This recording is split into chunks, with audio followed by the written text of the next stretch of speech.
1858. La Vierge Marie apparaît à Bernadette Soubirous. 150 ans plus tard, Lourdes se prépare à célébrer cet anniversaire. Durant 1 an, Lourdes va vivre au rythme du jubilé. Un itinéraire jubilaire en 4 étapes a été créé.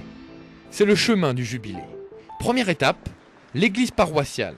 Sur les hauteurs de la ville, elle fut construite après les apparitions, mais elle garde des souvenirs de l'ancienne église paroissiale, comme les fonts baptismaux où Bernadette a été baptisée.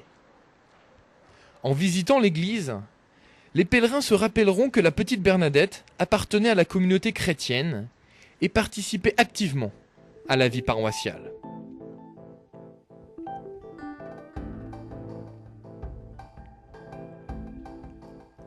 En quittant l'église, un lieu marquant attend les pèlerins, c'est le cachot. Le cachot est l'ancienne prison municipale de Lourdes, transformée en lieu d'habitation. C'est ici que la famille Soubirous vit au moment des apparitions. 6 membres de la famille s'entassent dans une pièce de vie de 7 mètres carrés.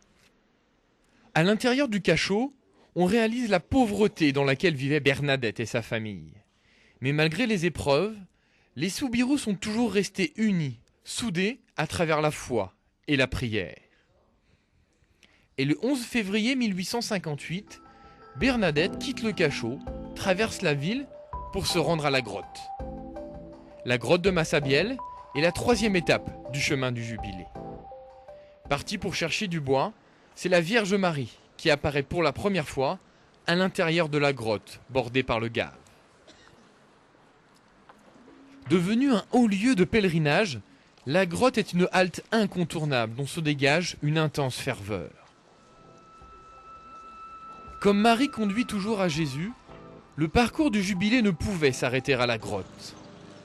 Et la suite de l'histoire de Bernadette se joue à l'ancien hospice. Dans ces lieux, Bernadette reçoit l'instruction des sœurs de la communauté de Nevers durant 6 ans, de 1860 à 1866. Une instruction religieuse qui l'amènera vers sa première communion, célébrée dans la chapelle de l'hospice. Arrivée ignorante et illettrée, Sainte Bernadette s'instruit et réalise sa vocation religieuse et sa volonté d'aider les pauvres. Malgré une santé très fragile, elle participe activement aux tâches ménagères et aide volontiers les malades au sein de l'hospice, avant de partir définitivement pour Nevers et sa communauté. 4 étapes pour un chemin, le chemin du jubilé, qui sera célébré au cœur de Lourdes à partir du 8 décembre prochain.